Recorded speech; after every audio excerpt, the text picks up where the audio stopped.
spille Street, fordi vi laver noget anderledes på banen her, end man kan på en normal fodboldbane. Vi vinder alle kampene, fordi vi spiller stort. Det er jo helt nyt for os alle sammen, det her nye initiativ, som DBU har taget.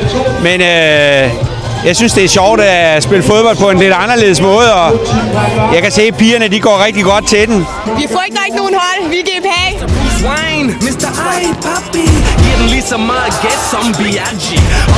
Street er fodbolden tilbage til rødderne, kan man sige. Det er det fodbold, vi alle sammen er vokset op med på gader, på pladser. Det er legen, det er glæden, det er venner, det er kammeratskab, det er fællesskab, det er mange træk med fodbolden, og fodbolden er jo verdens bedste legetøj, så det er jo populært. Man kan ligge og lege ved bolden på en anden måde. Det går hurtigere, det er fra mål til mål hele tiden. Og så er der meget mere tempo på.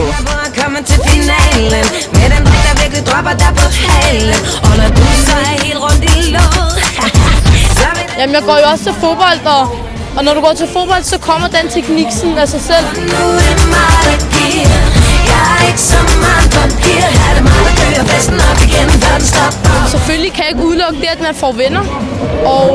Og så har jeg bare spillet det, siden jeg var helt lille, så det er noget, jeg voksede op med.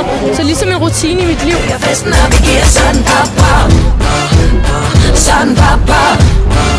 Det gik godt, vi vandt 3-1. Og det var dejligt, alle kæmpede rigtig godt, og det var super. Det er meget stort for mig.